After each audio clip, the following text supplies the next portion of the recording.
লাশ কাটা ঘরের শেষ রাত। ঢাকার পুরনো একটি সরকারি হাসপাতাল। দিনের বেলা এটাকে সাধারণ হাসপাতাল বলেই মনে হয়। রোগী, ডাক্তার, নার্সের ব্যস্ততা আর ক্লিনিক্যাল গন্ধ। কিন্তু রাত নামলেই এই জায়গার চেহারা বদলে যায়। সবচেয়ে ভয়ঙ্কর জায়গাটা হল নিচুতলার একেবারে শেষ প্রান্তে।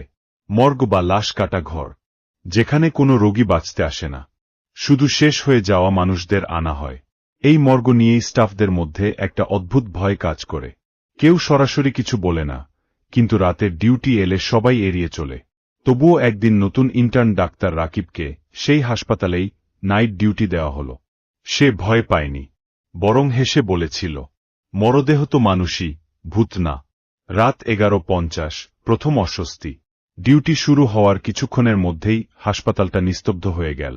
লাইটগুলো মাঝে মাঝে টিমটিম করছে। করিডোর ফাঁকা, শুধু দূরে ফ্যানের ঘূর্ণনের শব্দ। রাকিব ডেস্কে বসে রিপোর্ট লিখছিল। করিডোরের শেষ মাথা থেকে একটা শব্দ এল, ঘোষ ঘোষ, যেন কেউ ভারী কিছু টেনে নিয়ে যাচ্ছে। রাকিব উঠে দাঁড়াল। সিকিউরিটি হবে বলে নিজেকে শান্ত করল, কিন্তু পরক্ষণেই মনে পড়ল, সিকিউরিটি রাত 12টার পর নিচতলায় নামে না। রাত 11:57, দরজার সামনে দাঁড়িয়ে থাকা ভয়। ধীরে ধীরে সে করিডোর ধরে এগোতে লাগল। যত এগোচ্ছে, বাতাস তত ঠান্ডা হচ্ছে। শেষে এসে সে দাঁড়াল সেই দরজার সামনে। মর্গের লোহার দরজা, সাধারণত যেটা সবসময় লোক থাকে, কিন্তু আজ সেটা। ভেতর থেকে ঠান্ডা বাতাস বের হচ্ছে, যেন ফ্রিজ খুলে রাখা হয়েছে। রাকিব দরজার সামনে দাঁড়িয়ে বল, ভিতরে কেউ আছে? কোনো উত্তর নেই। ঠিক তখনই খুব আস্তে, ভাঙা কণ্ঠের শব্দ এলো, ডাক্তার। রাকিব থমকে গেল। তার গলার ভেতর শুকিয়ে গেল। আবার শব্দ, আমি এখনো মারা যাইনি। রাত 12, ভিতরে প্রবেশ। এইবার সে দরজা ঠেলে ভেতরে ঢুকল। ঘরটা অস্বাভাবিক ঠান্ডা। স্টিলের টেবিল, সাদা চাদর, সারি সারি লাশ।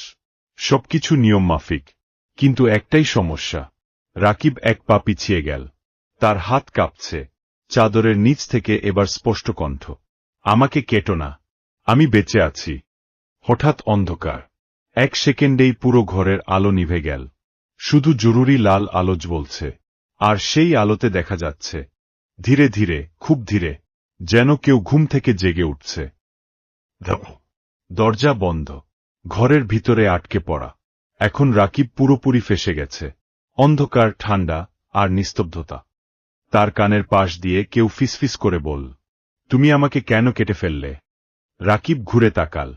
কেউ নেই, কিন্তু স্টিলের টেবিলটা এখন খালি। আর মেঝেতে দেখা যাচ্ছে রক্তের মতো লাল পায়ের ছাপ, যা ধীরে ধীরে তার দিকেই আসছে। রাত 12:10, সত্যিকারের আতঙ্ক। হঠাৎ দরজাটা খুলে গেল।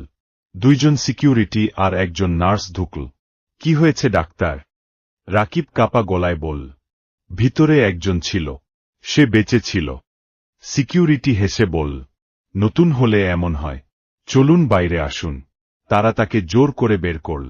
কিন্তু বের হওয়ার সময় রাকিব একবার পেছনে তাকাল। ঘরটা একদম স্বাভাবিক, যেন কিছুই হয়নি। পরদিন সকাল, রেকর্ড রুমের রহস্য। রাকিব আর শান্ত থাকতে পারল না। Unidentified male patient. নাম নেই, ঠিকানা নেই, শুধু লেখা, ডেড অন অ্যারাইভাল। কিন্তু নিচে হাতে লেখা ছোট লাইন, মৃত ঘোষণা করার 2 মিনিট পরও নড়াচড়া লক্ষ্য করা হয়েছিল। রাকিবের হাত কেঁপে উঠল। খকঠক ফুটেজ, অবিশ্বাস্য দৃশ্য। সে খকঠক রুমে গেল। রাতের ফুটেজ চালাল। যা দেখল তা তার যুক্তি ভেঙে দিল। ভিডিওতে দেখা যাচ্ছে রাকিব নিজেই মর্গে ঢুকছে, তার কয়েক সেকেন্ড পর, আর ক্যামেরার দিকে তাকিয়ে হাসছে। কিন্তু সমস্যা হল, ভিডিওর সময় অনুযায়ী রাকিব তখনও করিডোরে পৌঁছায়নি। রাতের ফোন কল। সেই রাতেই রাকিবের ফোন বেজে উঠল। Unknown number. সে ধরতেই লাইন থেকে ভেসে এলো ঠান্ডা কণ্ঠ, তুমি আমাকে কেটে ফেলেছ। রাকিব চিৎকার করে বল, কে তুমি? কণ্ঠটা আরও কাছে, আমি সেই রোগী যাকে তুমি ভুল করে মৃত লিখেছিলে। রাকিব ফোন ফেলে দিল, কিন্তু ফোন আবার নিজে থেকেই অন হল।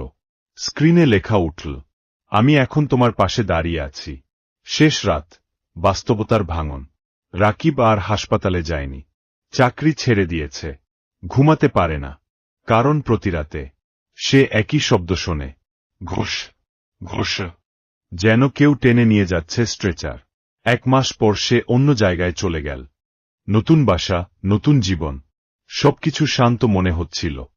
কিন্তু প্রথম রাতেই তার নিচতলায় নতুন একটি হাসপাতাল চালু হল, আর নতুন ইন্টার্ন ডাক্তারকে বলা হল। মর্গের পাশের করিডোরে ডিউটি। রাত 12টা। লাইট টিমটিম করছে, আর করিডোরের শেষ মাথা থেকে আবার সেই শব্দ, ঘোষ ঘোষ। নতুন ডাক্তার ধীরে ধীরে উঠে দাঁড়াল। শেষ লাইন, ভয়েসওভার ইফেক্টের জন্য। যে হাসপাতাল একবার ভুলভাবে মৃত্যুকে লিখে দেয়, সে হাসপাতাল কখনোই ফাঁকা থাকে না।